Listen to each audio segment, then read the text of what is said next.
This episode is so fun. This is the first time we're having an interpreter. We feel like honored to be here too. We think of podcasts mostly for the hearing. Yeah, that's right. Thank you for being inclusive of our relationship. And Daniel, it means a lot. When production came to you that he was going to be your partner and that he was deaf, what was your initial reaction? My mind was in Dancing with the Stars mode. I don't trust an interpreter. Sorry, Justin. I was like, I don't.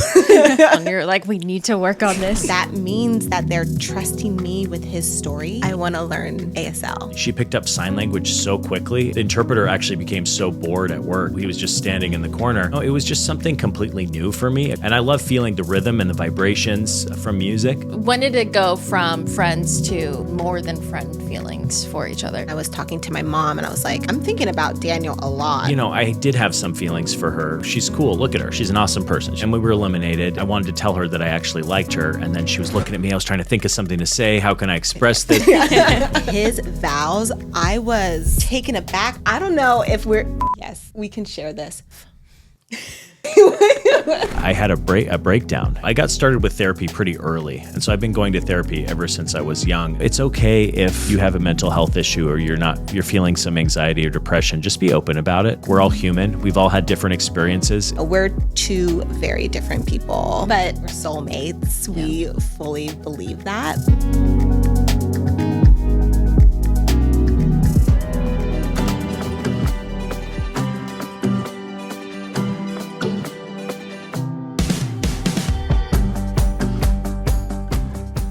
Britt, Daniel, welcome to The Squeeze. Thank you. I'm so excited to be here. Thank you. I asked my girlfriend who took ASL all through high school how to do squeeze, but then I Googled it and I saw different things. So this is welcome, and then is it this? It depends on what the context is. So Okay. like if, for example, if you were squeezing a lemon or an orange, you would squeeze it like this. Or if you're squeezing someone with a hug, it would be like this. Or if you squeeze something with your fist, it might be a little different. Okay. Just depends on what you're talking about. Okay, that's what I gathered when I was when I typed it in, it said hug, and I was like, wait, no, but it's so I didn't know. But can I sign it? Can you tell me if it's right? I tried to learn it. Okay.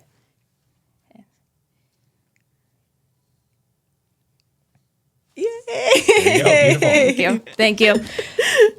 So this episode is so fun because this is the first time we're having an interpreter on the podcast, and I'm just so honored to have you both here. I feel like I have watched you guys on the internet for so long and know your story, but I'm excited to hear more about you guys as individuals and also as a couple. Yeah, thank you. We feel like honored to be here too, and that you're inclusive of Daniel and the opportunity to, you think of podcasts, and I feel like it's mostly, correct me if I'm wrong, but I feel like it's mostly for the hearing world, right? Yeah, that's right. Yeah, so thank you. Thank you for being inclusive of not only our story, but our relationship and Daniel. It means a lot. Sweet. Definitely. I agree with Britt. I'm so happy to be here. And Britt's right. The deaf community doesn't tend to really listen to podcasts, but it's so nice to have those conversations that are really intimate. And so I really enjoy watching sometimes on YouTube or something like that, someone else's perspective and learning something new. So it's just great to be able to have this intimate conversation with each other and get to know each other. And thanks again for having us. Sweet. So we start each episode off this jar. It's a game called Citrus Got Real. Britt, if you want to pull a question out of there and read it for us, it's just like a little icebreaker game. I love this. Cool. Oh, no, it's fine. Okay. If your pet could talk for one day, what's the first thing they'd say to you? Okay, I think this is like really special because right now we have two cats, and Hudson and Orlando. And Hudson, he's actually really sick. Aww. He is having heart failure, and it's been about like 10 months. Yeah, 10 months. And we were late today because sorry, this is TMI, but he threw up a couple times this morning, so we were concerned and worried. But I don't know. I think if Hudson could communicate for one day, I think first he would tell Daniel that he's fully accepted you as cat dad. And thank you. And yeah, I think he would just send us and say and communicate so much love. Yeah. I think. What do you think? That's beautiful what you said. Yeah, I agree with you. You know, I think for me, if Hudson would be more like, hi, you know, just really friendly, or hey, I'm hungry. I want some more food. Can I have some more food, please? You know, that kind of personality, or say, can you give me a little more attention, please? Or hey, please leave me alone. I need to go sleep. And what about Orlando? Oh, well, Orlando would be like, hey, how come you're not looking at me? Why don't you see me? Give me some attention all the time. Play with me. I want to play right now. What? There's not any food? You're giving him food, not me? Why are you giving so much attention to Hudson? Because he doesn't really understand that we have to take care of him, Hudson, because he's sick. And so the other cat's like, how come you're giving him so much attention rather than me? Oh. Yeah. Orlando's our trouble child. Oh. Yep. That's so sweet. I know. I wonder what I'm trying to think. I have 2 dogs, and one of them I think she's older, and I think she'd just say like, "Let me sleep," and the other one would just be like, "Ball, ball, ball." Like she has so much energy, so I feel like she would really want to just. We would hear her saying "ball." Yeah. A lot. Yeah. I love that. That's a good question Cute. to start with. I love it. So I think we had the same wedding planners. Yes. We were talking about that here on the way. Yeah. That's so funny. How did I want to talk about wedding because the video and the photos were stunning. Tell me about the day. It was just magical, I bet. Yeah. Mm-hmm. You want to start? Sure. To be honest, I felt like I was in a dream. You know, we were over there in San Luis Obispo, up north, and it was a beautiful place. And my family had started to trickle in, and our friends were arriving, and it really just felt like a dream. And I really loved to see my friends and family just really cooperating and mingling, and everybody was happy and had a great time. So that made me happy too. I just wanted everyone to enjoy themselves and just make some great memories at our wedding, you know? Yeah. And to be honest, I can't even explain it. There's not words to explain it. I think you just had to be there yourself to experience that moment, if you know what I mean. I mean, seriously, it was like a dream, and I still can't stop thinking about it.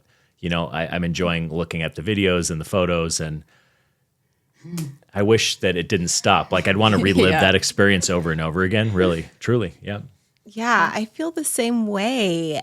I felt like there was this magical, spiritual energy that I've never felt before in my life. I think that, you know, you can have these very beautiful moments, but it was special. I don't know what it was. There's not one specific word I can use to explain it, but it just felt aligned and right.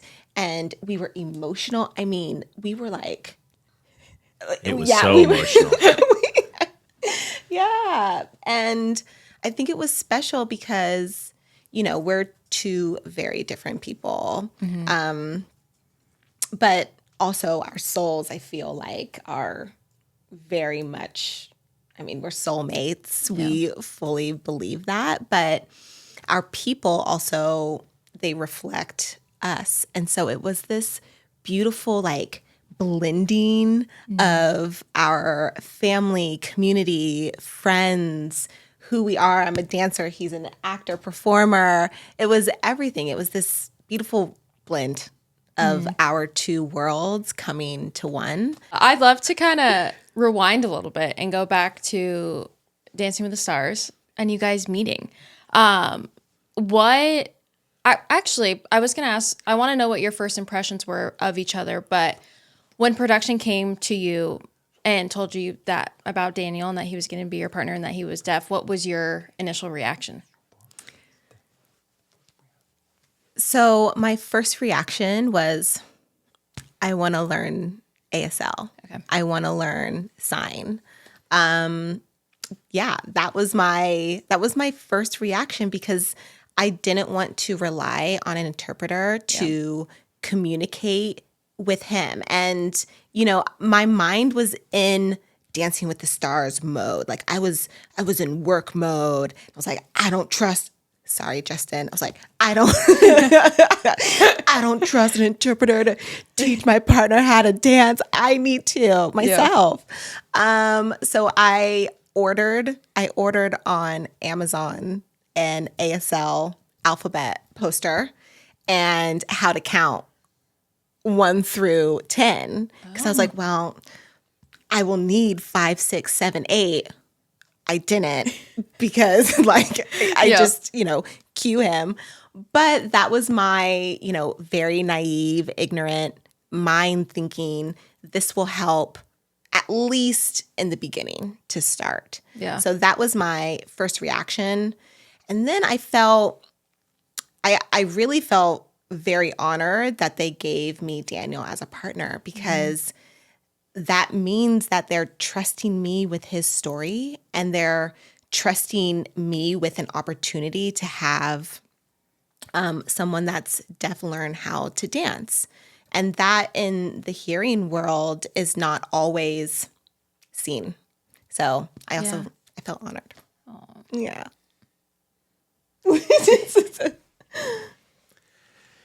I'm just thinking back to that day, really. I mean, of course, when I met Britt for the first time, they didn't really tell me anything about who I was going to be with. I remember I was just nervous. I was just thinking, oh, I'm going to freeze up. I've never really had an experience like that before. And so I came with an interpreter and the crew told me, hey, don't worry. Your partner is so sweet. She's so nice and you're going to really like her. So I said, okay. And so then we met in person and I was just so nervous. And the first thing I could see is that Britt was so charming, so friendly, so comfortable. She was really motivated and ready to work with me. So then I thought, okay, let's get going. And really, she picked up sign language so quickly. And the interpreter actually became so bored at work because like a week later, he was just standing in the corner. And finally, he came in when the camera was in the room. Then he had to go sit in the corner again. But she was just so focused on communication, on training, on rehearsals, and we learned together. And that's where our communication grew and our bond began to grow and continues to grow. I do just want to add that he was very nervous. Like his legs were shaking. Oh, sorry. I hope I'm pretty not badly. embarrassing you. No, it's fine. To be honest, I don't think I ever had that type of leg shakiness until that actual moment, and I don't even know why. So in a first meet, you talk most of the time. It's just getting to know each other. And then after that, you start to share about your first dance, what song, what style, and then you start to teach first steps because they want to get that on camera. Like your first dance steps. It's like walking for the first time. yeah. And I remember I started teaching him and his legs were like uncontrollably, like could not controllably shake. Oh my gosh. And then we went on a break. I went over to one of the producers. It was a woman named Diane. And I was like, at the time I didn't know deaf culture. So now I know what I was doing was wrong because I was having a side conversation. But I was like, you think he will be okay? Like how under pressure on a live TV show, you think during our first dance, his legs will shake in the ballroom. Oh.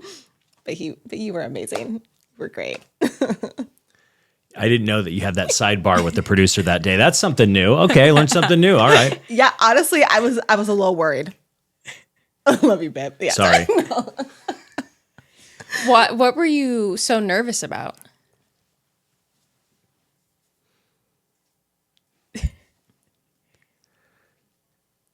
It was just something completely new for me, a completely new experience. I hadn't done anything like that before in my life.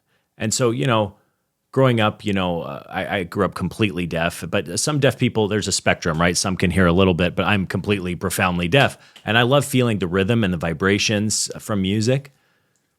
And I do enjoy music or a little bit of dancing myself, or I had watched dancing on TV and then YouTube here and there. Oh, how you do this dance, or I'd try and learn it and copy it a little bit personally. But Dancing with the Stars, you're just top level, serious professional dancers. You have all of these different styles and techniques, and I had never experienced anything like that before. So that was really out of my comfort zone. And I think I was nervous because it was the first time meeting my partner. Who was my partner going to be? Is she really going to understand deaf culture? Will we have that connection? Will she understand how to lead me?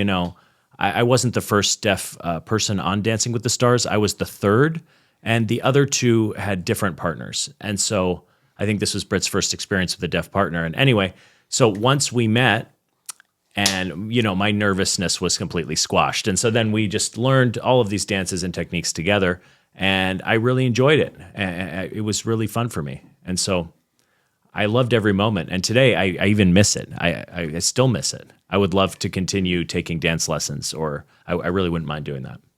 I know a good teacher. Obviously. Honestly, sometimes, this just happened this season. I needed to change part of the choreography, and I was testing it at home, and I was like, okay, this will be good, but I need a body to make sure it works before I teach it to Barron. So he was in his gaming room, and I was like, come on, I need to test some choreography on you. And but you were ready. He was like, fine, let's go. And then of course I gave him a hard time, which I love. He loves always what does. Yeah. She always has. I was like, you forgot everything. What happened? Not everything. Most. No. Oh my gosh. I read in an interview you had done, Daniel, you said that Britt showed you the music. And I think that is such a cool thing because it's true for you. What did that look like? How did you pick up the dance, and how did you, Britt, kind of teach it to him without being able to actually count 5, 6, 7, 8?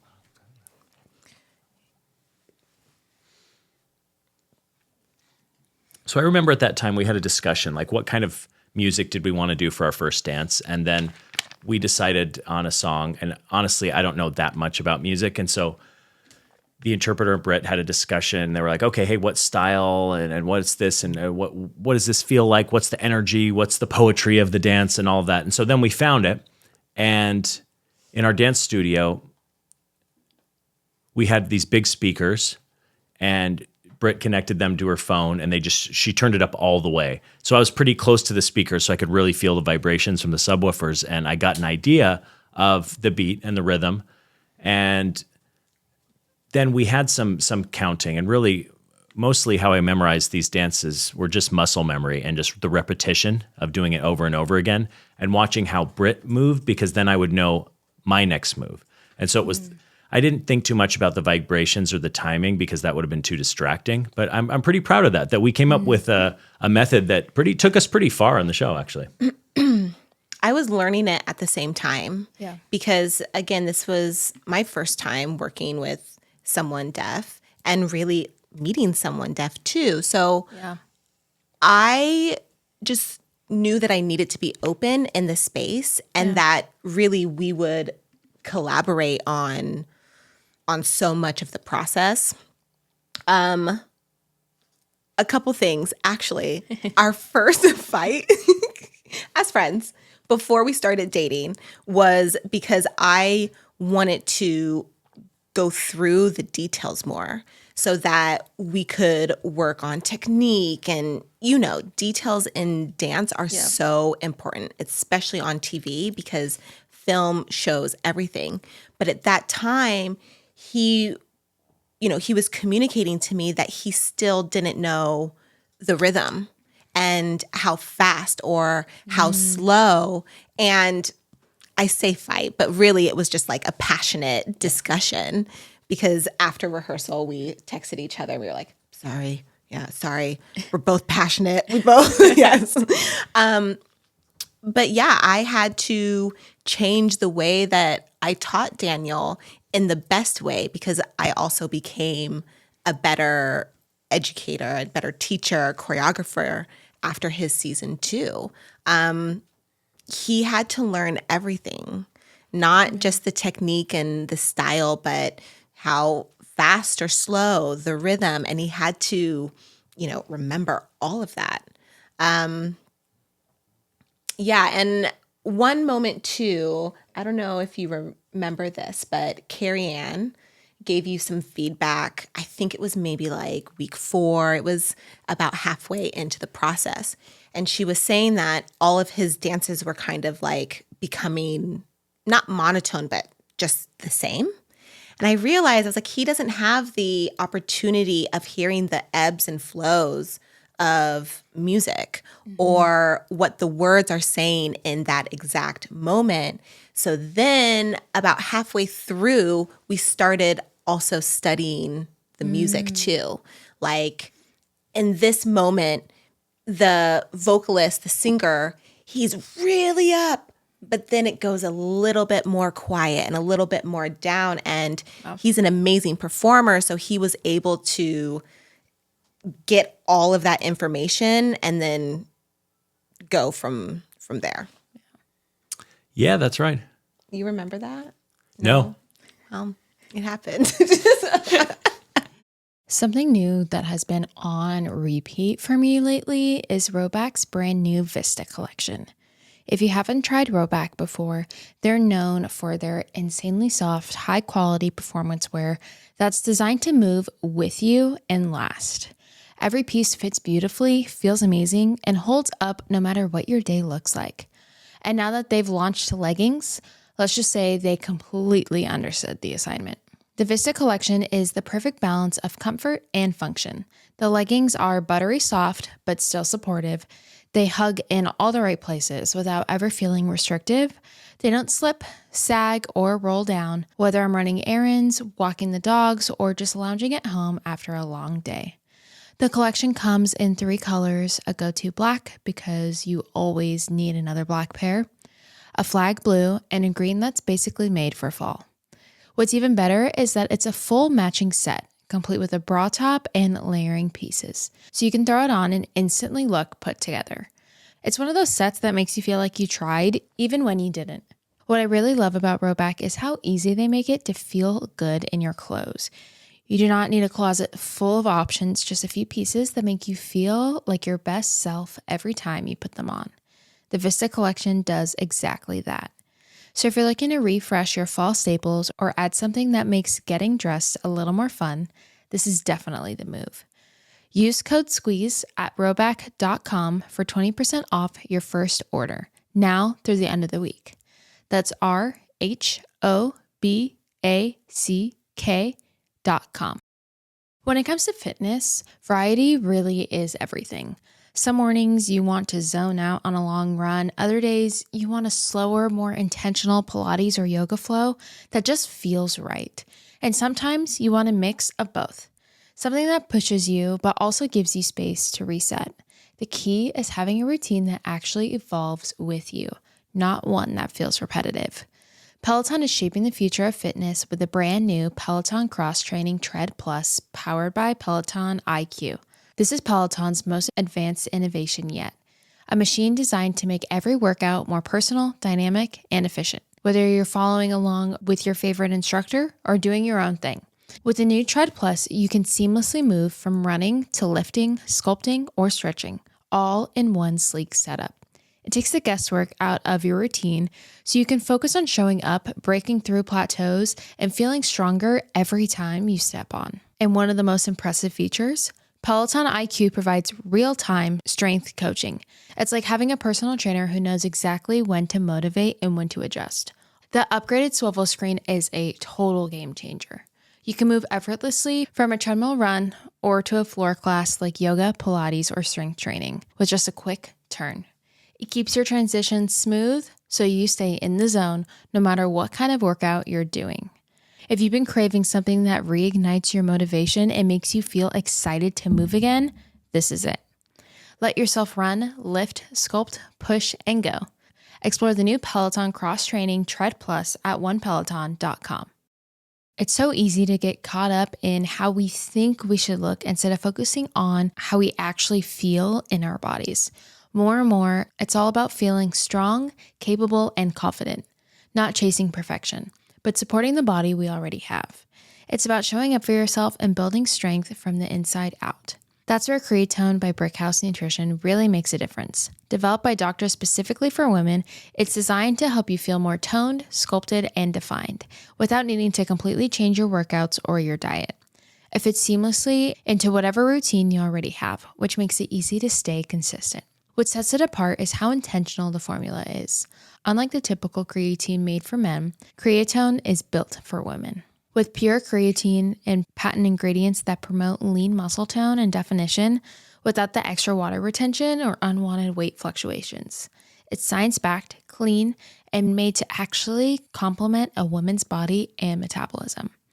You can try it with 20% off your first order. Just go to tonetoday.com and use my code SQUEEZE.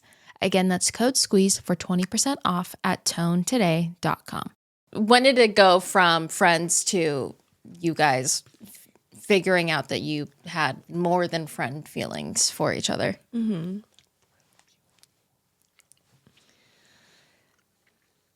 Go ahead. You go first. So really, it happened after we got eliminated. And we got eliminated semifinals. Okay. So there was only one more episode left. And we got eliminated, and we were just like standing across from each other. And I think realizing that this journey was finished. Mm-hmm. And I think in that moment, we both realized that we had feelings for each other, that it really started as a team that became a real, authentic friendship. And then we were like, okay, we like each other. Mm-hmm. He looked at me. No, he was looking at me. And I looked at him. I was like, why are you staring at me? Why are you looking at me like that? And he said, I think you know. And I was like, yeah. And also same. But then we still didn't like, it's not like in that moment we were like, oh, we're going to kiss and make out. No, we just still stood there like, okay. We went to dinner. And then after the elimination, you don't see each other for a few days. And I know for me, I realized that I missed you, not seeing you every day. I was also curious how I would feel not seeing him, because Dancing with the Stars is so serious. It's like, it's high emotions. You see each other every single day. And, you know, I was like, is this real? Yeah. I remember driving home from rehearsal one day, and I was talking to my mom, and I was like, I'm thinking about Daniel a lot. And I think it's maybe like more than I should be. Mm.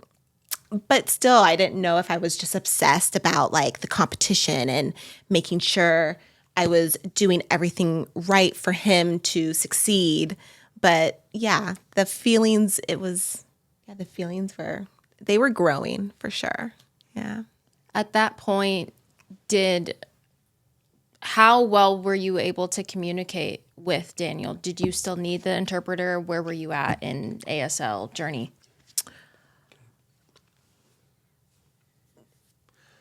You know, I think just the first week, really, we used an interpreter, and, you know, she wasn't quite fluent yet, but I think it only really took about a month for us to communicate. Her sign language just really took off, and everything that I taught her, the next day she remembered everything. So I was pretty impressed with that. I was like, wow, this is amazing, because she's a natural. You know, she learns really quickly. I mean, much faster than the average person would. It's amazing. I don't know how you do it. I had an amazing teacher, But seriously, he knew when to, now looking back, he knew when to introduce new sign to me. He wasn't introducing sign every day. He did it not slowly because I learned fast, but you could see that I was ready for more and when I was ready for more. So he taught me very good, in my opinion. Well, you were a great teacher. You taught me dance and I taught you ASL. It's an equal exchange. Yeah. That's a good trade. Yeah. I would take that trade. I think I was watching an interview that you did, and they had asked about communication between you guys, and you were like, it's funny because like your communication is actually so well, and I think that just speaks volumes to the two of you. And I love that you both come from different backgrounds, but you really just found your person and you've just made it work. Thank you. Yeah. I mean, I agree. It is kind of wild that, like we were raised in two very different ways, two very different worlds, two different languages. And you're right. This is like in my relationship history, this is the best communication that I have ever experienced before. And I think it had a lot to do with our beginning. We really team friendship. We learned a lot about each other before we started dating. And then after we started dating, it felt like everything moved really fast. We were having really hard conversations in the beginning of our dating life. And I think it set the right foundation for our relationship, that we will always be open with each other. And I don't know, do you think we were like forced to have good communication because of our different languages? Because always we're like, did you understand right? Like we're always making sure. Yeah, maybe. I think it was just us personally, where we were very open with each other personally. And of course, during part of the day when we had off time, I tried to just play it cool. Or if I was upset or something, she always knew instinctively. She said, "Hey, Daniel, are you okay?" And I'd express my feelings to her. And I would see that with her too. We would always check in on each other. And I think we're really good like that. Sweet. You talked about your different upbringings, and Daniel, I'd love to kind of dive into what growing up looked like for you. I know that you were raised by your paternal aunt. How did you end up with her? So I was born in Detroit, and I was born completely deaf, and my biological parents were both deaf. And my biological mother, who was deaf, was a drug addict and really hard drugs. She was drinking too. It was pretty bad. And my father, he was a drinker, but when he grew up, he just had a different life when he was growing up. And how do I describe it? I think he was language deprived. So he didn't grow up with access to language, meaning he grew up just without any language at all. And so at school, he didn't learn sign language. He really tried to focus and struggled a lot with his education. And from what I heard, he really worked hard and ended up doing well in school. But anyway, so I was adopted when I was 18 months old, and my biological father's sister adopted me when I was 18 months old. And I didn't have any language at that time. And so I would just scream and point at something. And so my aunt, I'm so grateful to my aunt. She took me to deaf clubs and the deaf night out, and she really made a network. And where I grew up was in Duluth, Minnesota, which is a pretty small town. It's a beautiful town, but it's pretty small, and there wasn't many deaf people living there. But fortunately, there were a few deaf people I was able to meet and I looked up to. And my biological father, I'd see him every once in a while, mainly during the holidays. He'd come and visit. And my biological mother, we lost touch for a long time. I wasn't sure where she was living or what she was doing. And my aunt was really protecting me from my biological mother, because the reason why she adopted me is because my mother didn't show up for a court date. There was some kind of custody battle. I can really, really go into it, but let me go back a little bit. So some folks told me who knew of my biological mother, when I was born, my mom didn't really take care of me. She kind of just left me alone most of the time, and she would leave me with friends. Hey, can you take care of my son? So I was in a crib or whatever. And then one day, my biological mother asked one of her friends, hey, can you watch Daniel? Maybe for about a month. And the friend said, sure. And so this friend took care of me for a month, and my mom never came back. And so this friend, the 1 month quickly turned into 3 months. And fortunately, they found my biological father, and I was still a baby. And he said, is this your son? And my dad said, yeah. And these people who were taking care of me were really poor. I mean, they were feeding me really unhealthy things. And so I was kind of sickly and overweight. And so my aunt and my grandparents took me to the hospital. And then this court date ended up happening, which ended up with my aunt adopting me. So my biological mom didn't show up for this particular court date. And so that gave my aunt the right to adopt me. So back then, I shouldn't have been living outside of Michigan, but they let me move to Minnesota, because if my biological mother had wanted me to come back, she would have had the legal right to take me back. So my aunt really didn't want that to happen. And so I was being protected over there in Duluth, Minnesota. So I learned sign language. I picked everything up. I did well. And to be honest, I wouldn't be here if not for my aunt. My aunt is a wonderful woman. She's such a strong and stubborn woman, but I'm so lucky to have had that type of mother raising me, because, I had some PTSD and some trauma, and, that happens. I don't remember a lot of what happened when I was a baby, but I went to a therapist and a psychologist, and they said, yeah, you have these traumas. And so fortunately, my aunt was such a strong woman, and really she did anything for me. She took me to therapy. She took me to all these great services for the deaf, and I was involved with the deaf community. She learned deaf culture. She learned my language, and I found my passion as an actor. And so I think that's the story, yeah. That's so sweet. She sounds like an incredible woman. I think I read, I either read it or it was an interview that you had done, but you had said some crazy stat that it was like, I want to say maybe 80% of, do you know this stat? Of hearing parents? Yes. Yeah. So I believe the statistic is 85% of deaf children are raised by hearing parents, and the hearing parents don't know sign language at all. And so fortunately, my aunt is hearing, and she is fluent in sign language, and I was used to that. But every time I met other deaf people, they'd say, hey, Daniel, you're so lucky your mom can sign. You're so lucky. And I said, oh, whatever, no big deal. And then I went to the school for the deaf, and I remember I was in 8th grade, and I was socializing with my deaf friends, and I went over to their house where their hearing families lived, and none of them could sign. And they were like, yep, thumbs up, or just a gesture here and there. But I couldn't even imagine, how would you have a relationship or a bond with your own parents?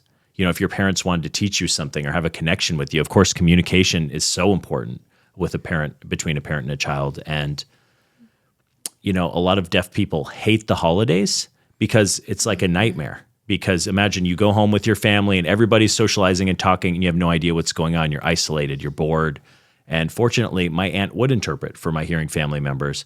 But my deaf friends didn't have that experience. No one in their family knew sign language. They'd just wave and say hi. And sometimes they'd say, what did they say? And you go, oh, yeah, I'll tell you later. So deaf people really tend to be isolated with their hearing family. So I was really fortunate that my two mothers knew sign language. When I learned that statistic, that made me so sad and angry. Yeah. To put it. But yeah, I know. It's my belief, and from my perspective, and maybe I'm wrong, or maybe I'm right, but today, I think because of social media, it's really helped big time with that. And so I'm seeing more and more hearing parents, they have a baby who happens to be deaf, and then they're learning some sign language online, and it's become more and more popular on social media. So I think that's really nice. And so hopefully that this continues, and maybe that statistic will improve. I really hope so anyway. Anyway, just to put that out there. Yeah, no, that's great. What do you feel are some common misconceptions about the deaf community that you wish people would understand?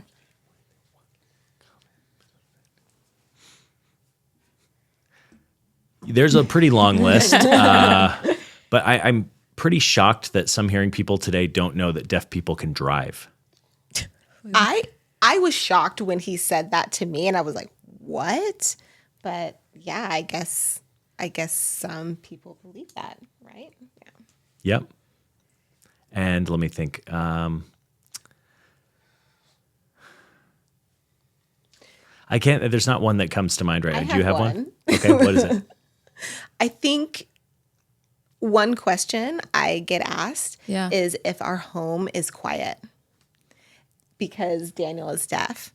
And I'm like, no, the opposite. Sometimes like we will FaceTime and he has no idea that the TV sound is on like high. And I'm like, babe, the TV's on. Or, little things like that. I think, people assume that if you have someone deaf in your life, that your life is quiet, and it's like so far from the truth, and maybe like loud in the sense of like sound, but we have such like a colorful, loud life. Yeah. Yeah, I'd just like to add that, when I tell a hearing person that I'm deaf, most of the time hearing people just freeze like a deer in headlights. And they're like, do you read lips? Can you speak? Can you read lips? And I say, no, not really. I mean, most of the time, depending on the situation, like if I'm in the bank or any place where you sit down and have a meeting, and they're like, no, I just do a voice to text app, or let's text back and forth. A lot of hearing people just freeze up. And so I'm pretty used to that. I'm like, yeah, it's okay. Let's just use our phones to communicate. And then it works, but it's awkward. And there's some awkward moments if I'm in an Uber and the Uber pulls up and I get into the Uber and, I wave and they say something and I'm waving again and it's kind of awkward. And they're like, what is this guy doing? Why is he waving at me? And I say, I'm deaf. And they say, oh, okay. Most of the time they're like, just give me a thumbs up and say, oh, that's fine. And other times they just act weird and it's just awkward. And so I think that's something that's happened pretty frequently. Yeah. Yeah. That's why I feel it's so important to have representation in entertainment too. Like one of my favorite shows, Ginny and Georgia, the father in it is deaf and the kids sign with him. And I think normalizes it because like you never really had a relationship with someone who was deaf, and same with me. And it helps kind of show us how to not be like the awkward Uber driver or not to have those awkward conversations. So I think it's super important that that is represented in entertainment.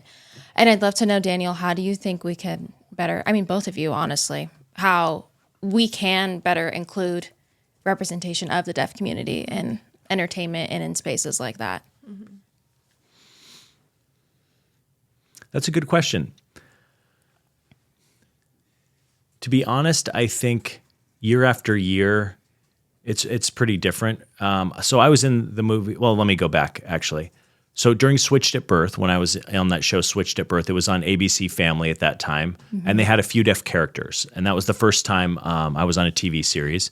And it was really nice. We had a lot of opportunities because there was a lot of deaf actors working in LA at that time, and Deaf West Theater was running on stage at that time. And when Switched at Birth was over, it was done. And a lot of these deaf actors didn't have opportunities. LA is so expensive to live in, and a lot of these deaf actors moved out of LA. The community really shrunk, and then I didn't see any opportunities really pop up for quite a while. And when Switched at Birth was on TV, other writers or producers would get ideas for more deaf characters, and then when Switched at Birth was over, it was almost like we were forgotten. And from my perspective, of course, I'd love to have more opportunities.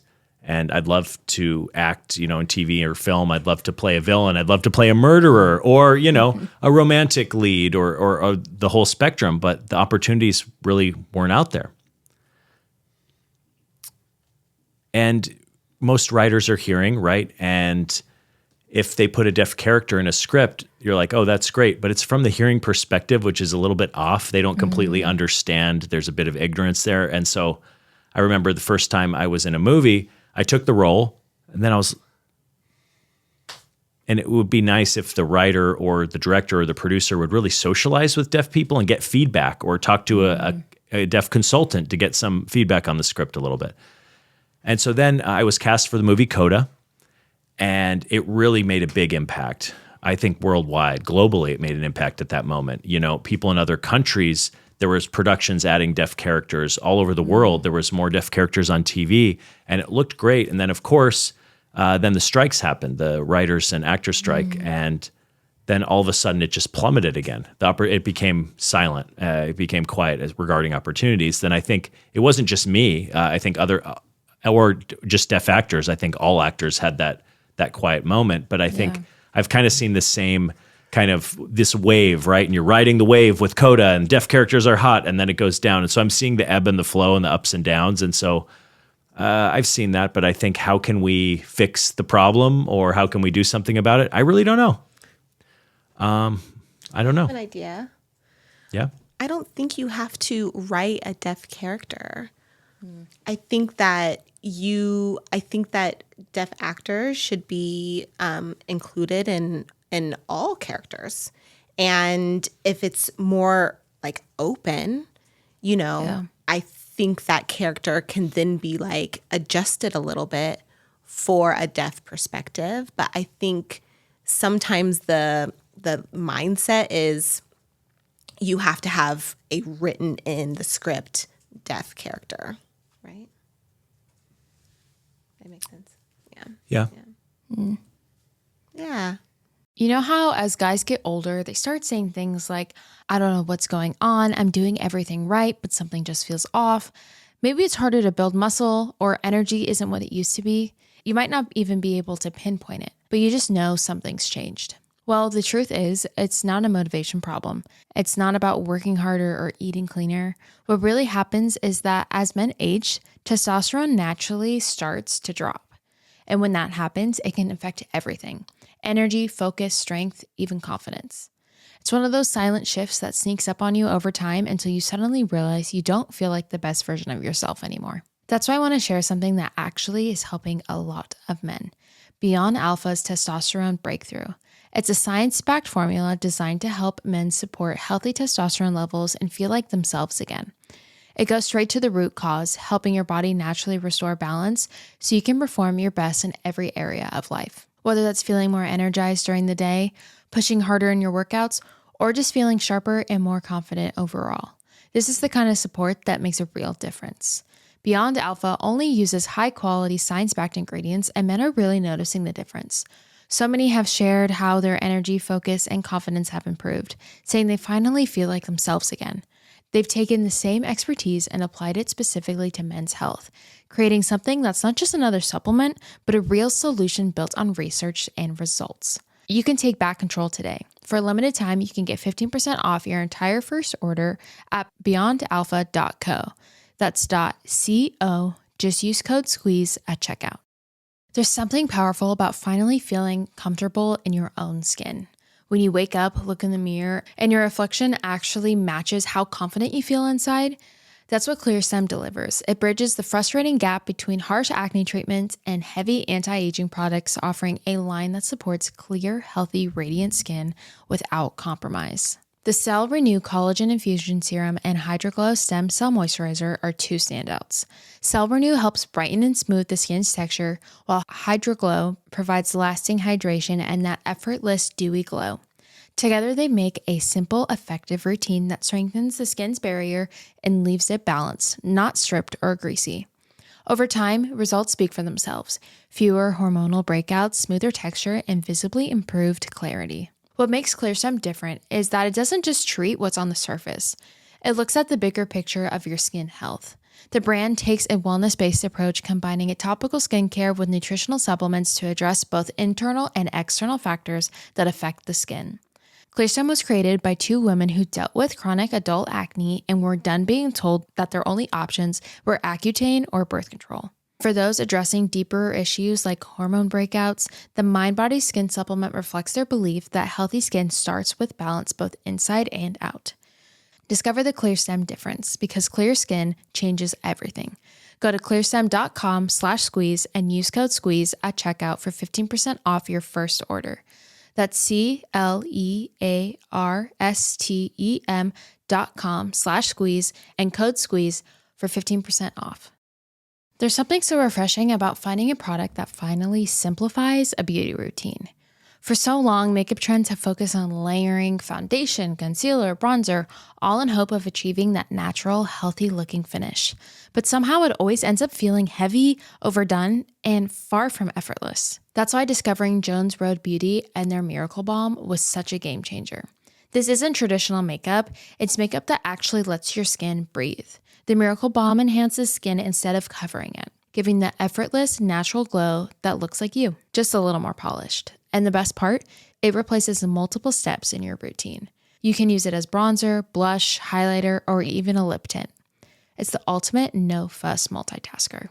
It's also incredibly quick to use. No brushes, no complicated steps, just your fingers and a little bit of balm.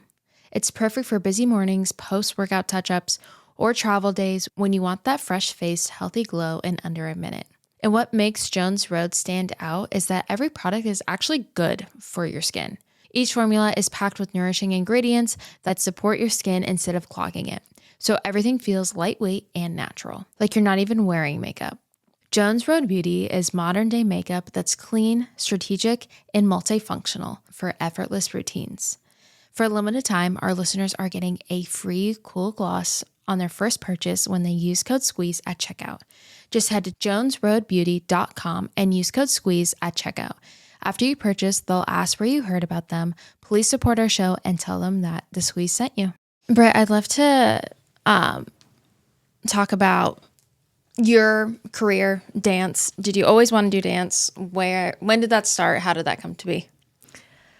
Oh my goodness. Okay, well, I started dance at 3 years old, and my mom and dad put me in it because I think in my kindergarten class, there was this teacher that talked to my parents, to my mom, and was like, your daughter, I know she's 3, but she has really good movement skills, and suggested they put me in dance. And then that became the only thing I wanted to do. Oh.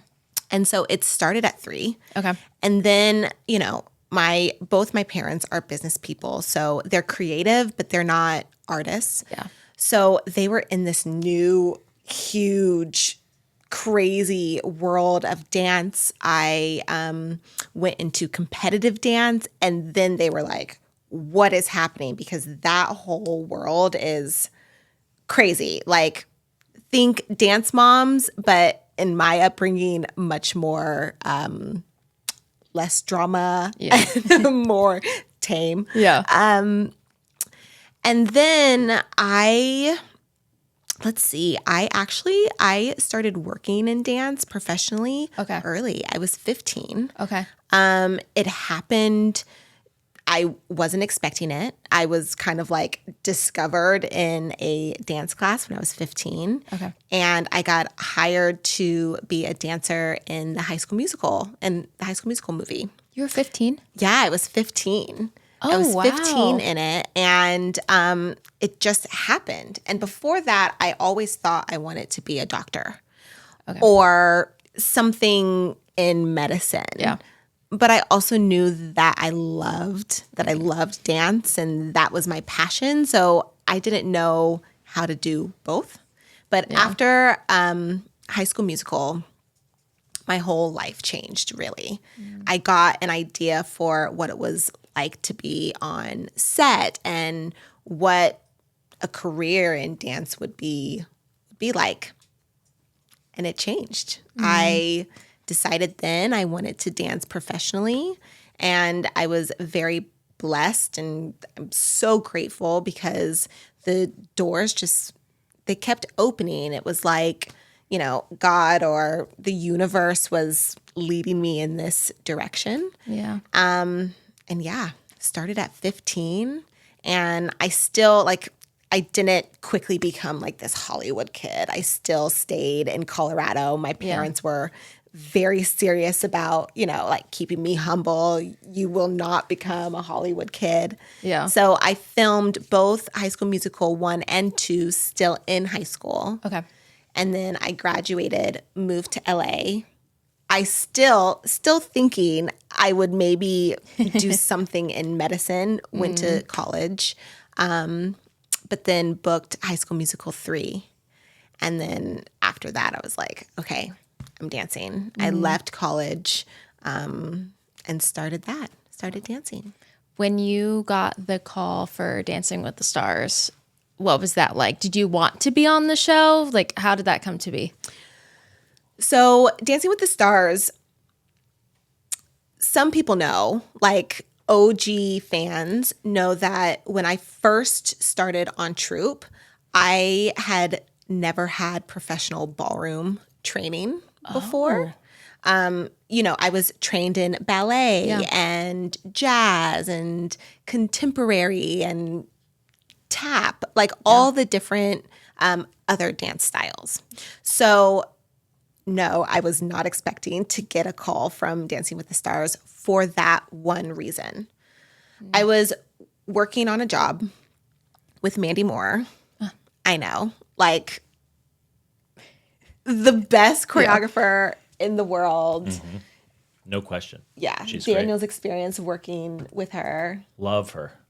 I still dream about working with her again. Maybe a Deaf West or Broadway production one day. That would be amazing.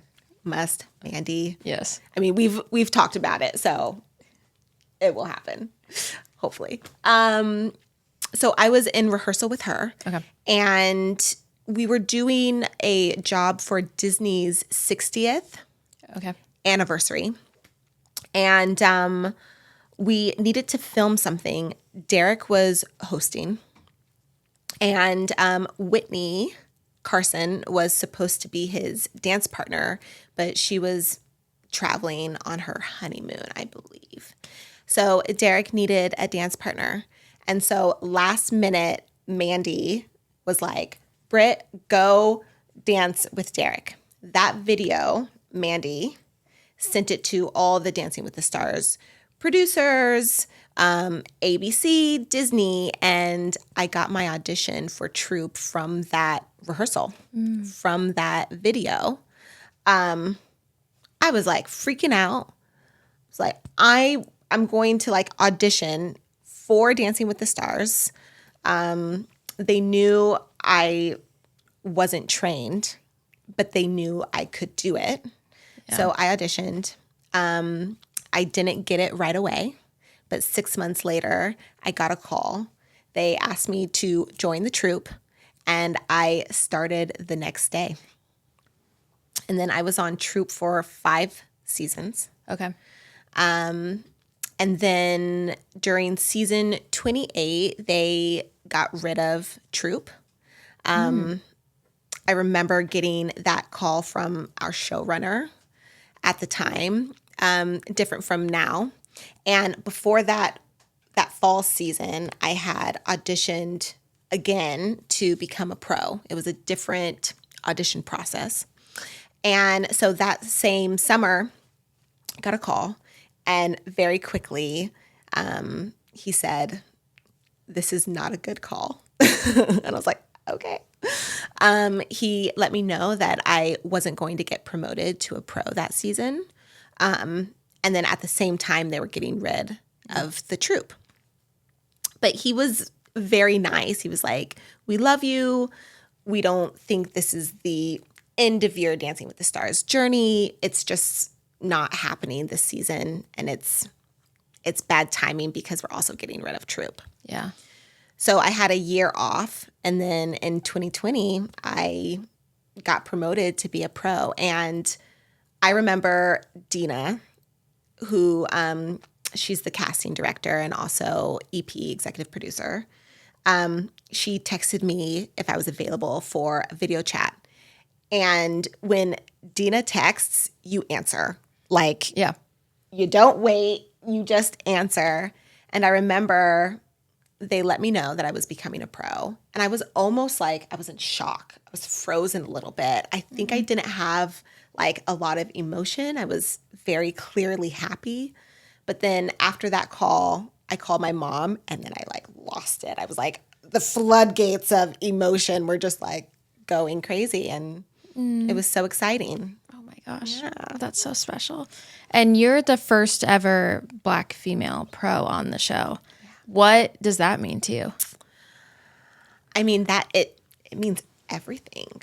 I remember when I became a pro, I was first excited for like my dreams in work and in dance after experiencing Dancing with the Stars on Troop for so long. I was like, this is really happening. So that was my first thought of just emotion with that.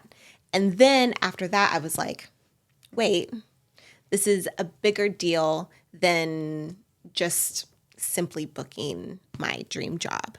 This is also going to mean a lot for many people that look like me. Yeah. And so I saw the significance and the importance and the value of that.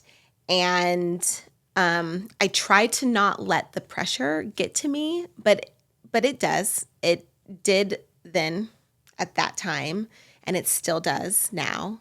I mean, he knows, like, yeah, even this season when I got eliminated first, I was first upset for both myself and Barron. And then I always feel this responsibility for other Black women and to be that representation. And so, you know, this season he's helped me a lot with that pressure and that really I put on myself. Yeah. But I just want to succeed not only for me, but for like, you know, the little Black girls that are looking up to me that I cherish so much, and I want them to do better than me. Yeah. I want to, yes, you know, I am the first, and sometimes being the first has a learning process and is sometimes, I think, like slower than the second or the third, but I know that I'm opening these doors and breaking the barriers, because I hope that those little girls that are looking up to me, I hope they will be better than me one day and more successful than me one day. I hope. They will. Sweet. I remember I watched the show, but I remember like seeing you upset, and it's sweet to hear that. I mean, obviously I would be upset too if I was going home, but like just to really hear your heart behind it too. And like, you don't just want it for like you and your partner, you want it for the other little girls out there watching you. It's special. Yeah. I think it's important to see the big picture. Yeah. Yeah. How do you both, because you both are such large representations for your communities, which I think just make you like such a power couple, and it's the best thing. How do you deal with those pressures and not letting them get to you? Because if you start to really take that weight on your shoulders, it can get really heavy. Yeah.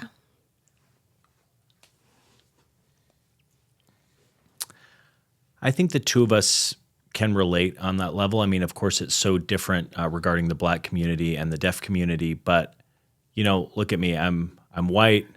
I have, you know, had a lot of privilege, and there is a difference there. The deaf community has deaf Black people as well, of course. And so, you know, I think I am different, but I've had privilege, but I always try my best every day to learn about her community, because, you know, one day the two of us will have kids, and and those kids will be a part of both of our communities. So I think it's really important to learn from each other and just have that mutual support and just be there for each other. And I think, of course, Britt can have some feelings on, how obstacles people face in the world. And then, of course, in her workplace, she's really risen really high and she's done a great job. I'm so proud of her and she's so inspiring. She's inspiring for me too. I learn a lot from her every day. But, I think that's what I can say. It's just, I try my best and I think we learn about each other's communities. And what do you think about the deaf community, Britt? Also, I really love when she simcoms, when she communicates, when she signs and speaks at the same time, or even on Dancing with the Stars, she'll do it. And sometimes she'll sign when she's on tour. And I really love to see that because she's thinking about my community too. And it's beautiful. It's really touching. And a lot of deaf people always come up to me. They go, "Hey, Daniel, I love your wife. Oh, she signs. Her sign language is improving. Oh, her sign language is beautiful." And I say, yeah, I know. It makes me proud too. And so, she's amazing with that. And I love to see deaf people give their feedback. I think about 2 weeks ago, I was there, and there was a couple of deaf folks there on Dancing with the Stars. And they were so thrilled that Britt was there. And they approached her. And, I can't even imagine, this is a pro dancer who is fluent in sign language and communicate directly to members of the deaf community, not through an interpreter, but directly. And that really means the world to deaf people. And Britt really does that. I think she really has a deaf heart.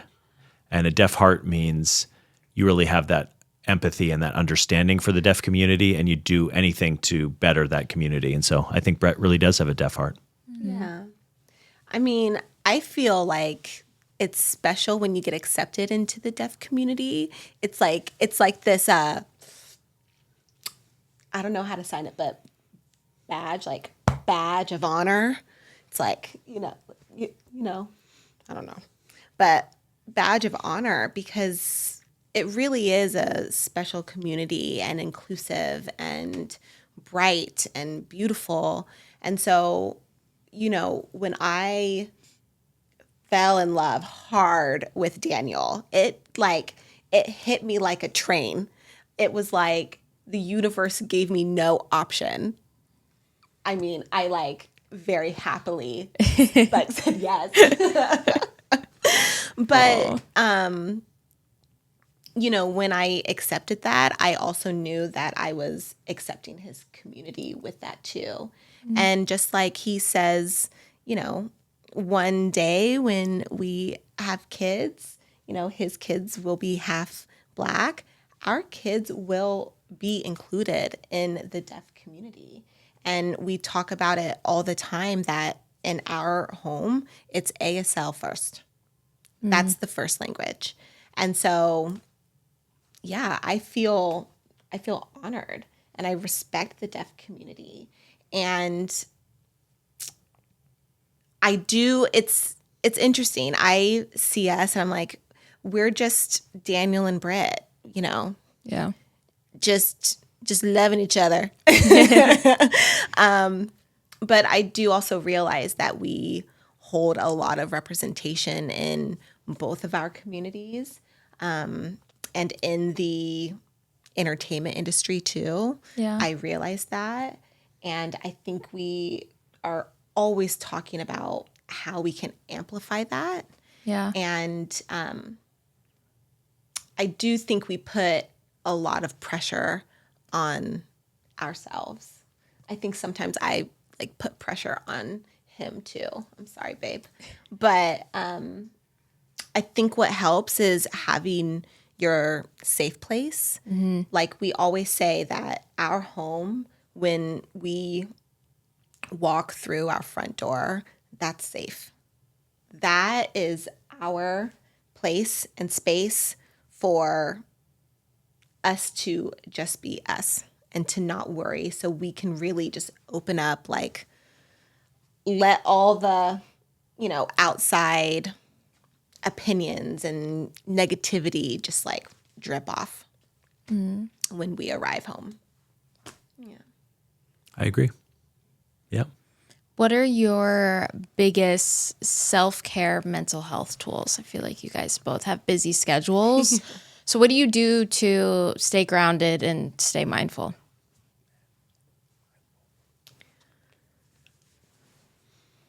For me, I've long time I've been in therapy. Now I go like I'm not very consistent, but I have my therapist like on like ready for text for for the next meeting. I also meditate. I started meditating when I was like 23, and now I find that's a beautiful tool for me and for my mental health. Yeah. I have a lot actually. Also like movement meditation is amazing for me. I think maybe it's like the dance part of the dancer in me. What is that? Movement meditation, it's specifically I do qigong. Okay. And it's like it's a little bit like Tai Chi, but in Chinese culture, Sorry, I spelled that wrong. Qi is energy. Okay. And so it's really like simply it's the moving of your energy. That. Wow. And you can feel your body like buzzing and you can feel it. At least for me, I can. Yeah. When I was growing up, I went to a mainstream school, and I was the only deaf student. And that's where my two mothers and some of my teachers, they noticed I had some behaviors. And so I got started with therapy pretty early. And so I've been going to therapy ever since I was young. And that really did help me big time and helped me understand some tools and appropriate behaviors and so on. And I think therapy did really help me. I think the whole time I was in school, I was in therapy. From elementary school to high school, I always had a therapist. And after that, I went to college and became an actor. And I didn't really go to therapy for quite a while until I was in the play Spring Awakening on Broadway. And my character was Moritz. And it was a pretty dark and depressing role to play. And, you know, I'm a method actor myself. So how I really dove into that role was, and that depression was, I had to think back and force myself to think about my own traumas, about what happened to me, like negative experiences in school when I was bullied or when I screwed up. And then I didn't want to think about that again. I just kind of stashed it away. And then I became this character, and I kind of opened Pandora's box, and all those negative memories started coming out. And I was really proud that I was able to do well in that play. It was a beautiful performance. It was really deep. It was such a great cast. Everyone really did a good job. And after that, after the show was over, you know, I didn't really think that it made an impact on me, but then I started getting depression myself, and I was in depression. I was depressed for a pretty long time, and then it hit me that, of course, you know, I was in touch with my mom sometimes, and they said, Daniel, you haven't been going to therapy for such a long time. You need to go see a therapist. And I said, yeah, you're right. So fortunately, I found a deaf therapist or hard of hearing therapist who could hear a little bit, but knew sign language, and that really did help me and taught me some more tools. And I did that for about a year. And then after that, I didn't again till much later during COVID. And that was the worst time for me, I think, in my whole life, because at that time, we just finished shooting the movie Coda. It was such a wonderful experience. We had 3 months going out on a boat in Massachusetts, and it was a big movie. It was so successful. And then all of a sudden, COVID hit, and everything was on pause. Yeah. I didn't have any employment, and I was pretty broke, and I had to move back in with my parents. And at that time, you know, I was almost in my 30s, and so I had to go back to live with my two moms. And you know, I didn't feel proud of myself. I felt like my self-esteem really took a dive. I was working in a restaurant. I was working as a busboy in a restaurant, you know, washing dishes and cleaning up tables, and I really went downhill. And I had a breakdown, you know, and I think that only happens, you know, once in a while with people. But during COVID, it happened to me a few times. And then my two mothers said, Daniel, go to therapy again. So I listened. I went to therapy, went to the doctor, got some medication, and that did help, some antidepressants. And so I think mental health is really important. And so seeing a therapist has helped me. And, you know, I need to work out more. You know, I'm all talk, but I need to work out more. You know, since Dancing with the Stars, you know, I was so happy because we were exercising every single day. I was sweating, I was moving, I was really enjoying it. And then at home, I felt good. It was almost like you were vibrating. You felt so good. And then after that, I was kind of lazy a little bit. And I said, okay, you know what? I do need to work out a little bit. It is really important. And sometimes, if I had a hard day, I really do enjoy playing video games. It's a really nice place for me to escape and disconnect. And just you're in the game. You're in that world. You're just completely immersed in playing. So I do really enjoy a game with the storyline or that feeling when you win, when you're playing a game. And socializing too. Living in LA, deaf people live all over the place. It's really rare to have an opportunity to see my friends in LA, but we socialize when we play video games. So I have a group of deaf guys. Hearing people can talk over headsets, but we have a separate Zoom where we can kind of joke around and chat and play video games together. I really do enjoy that. That really does help my mental health too. It's okay if you have a mental health issue or you're feeling some anxiety or depression. Just be open about it. I think we're all human. We've all had different experiences. It's okay to go to therapy. I remember when I was in school, the teacher would say, just to let you know, don't forget you have a therapist appointment soon. I was like, why is it such a secret? Why, you can just, it's fine if people know about it. And like, oh, I thought this was a private issue.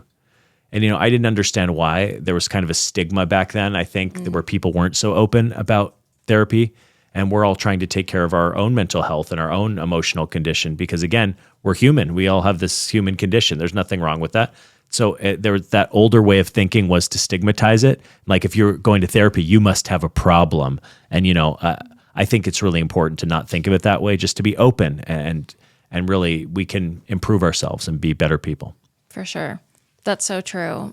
We talk about therapy all the time on the podcast because I believe so much that you have to do the work when everything's fine so that when it does get messy, you have the tools and you're prepared. Last couple questions I have for you guys is, first, I'd love to know what you're most proud of yourself for. Whether it's life, career, whatever it is. I feel like we don't get to reflect on ourselves like that. So me, you want me to start? Okay. What am I most proud of? I think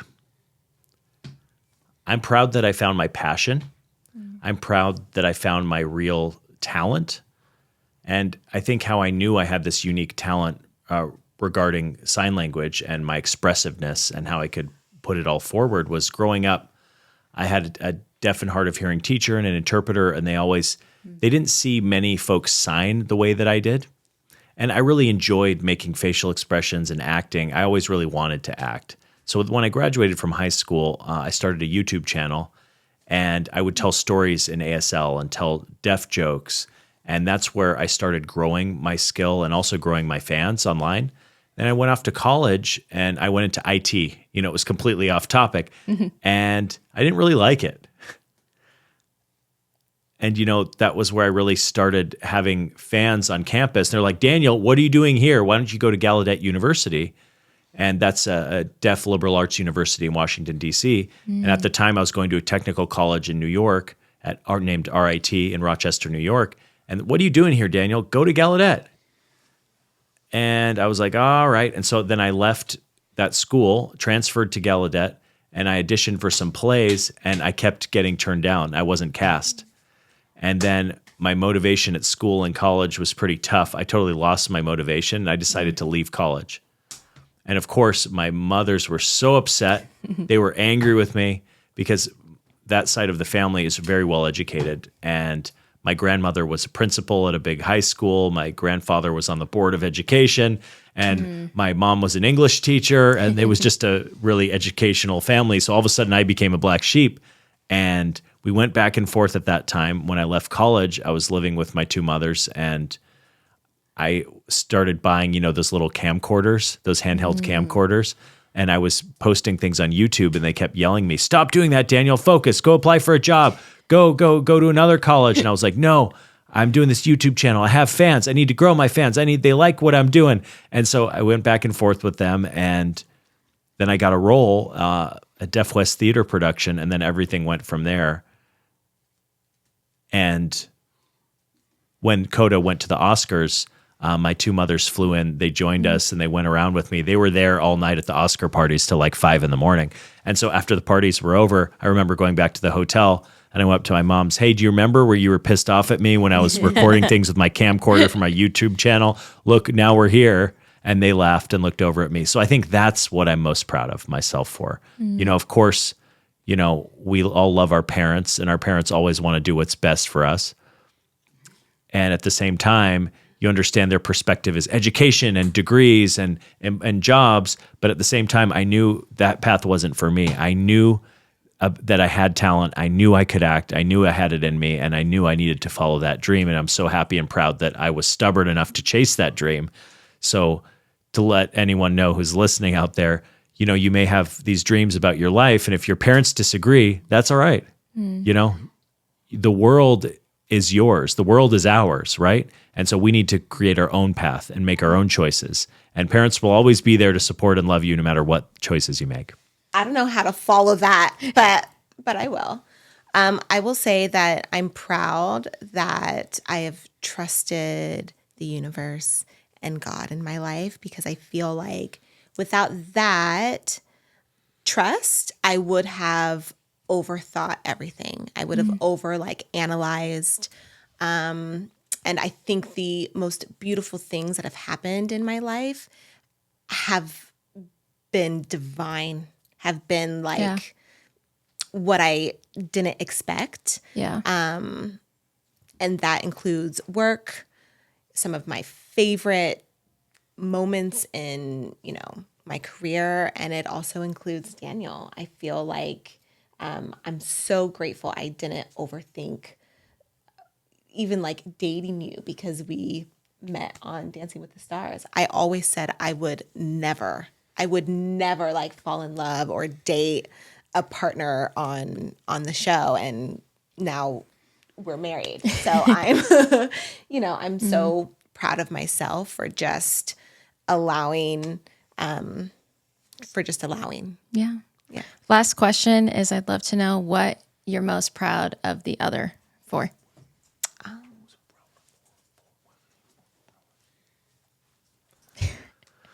Wow. I might get emotional, but to be honest, I'm so proud of Britt for everything that she is. Britt, who you are, you work so hard, you're so passionate. And I know the dancing world is not an easy place to be in, and she inspires so many people. She works so hard, and I can see what she does every single day. And plus, she does nonprofit work too, and so she's just, you know, I feel more than proud. Proud isn't the right word. What's a better word than proud, really? I am proud of you for you. You are like Daniel Durant is the only one in this whole world, and you are stubborn in that. And I'm proud of you for being stubborn in that. He's laughing. I'm so lucky to have her. I'm so lucky that you love me. Oh, so sweet. This has been so special, and I'm so thankful for you guys for coming on. And I love following you, and this is a first for the Squeeze. So thank you as well. It's been great. Thank you, Justin. Thank you so much. This is really amazing. Beautiful time with you. I really enjoyed it. And it's so nice that the two of us, we know each other, but it's nice to talk about these things again. You know, it feels good, you know? So sweet. Thank you guys. Thank you. Yee!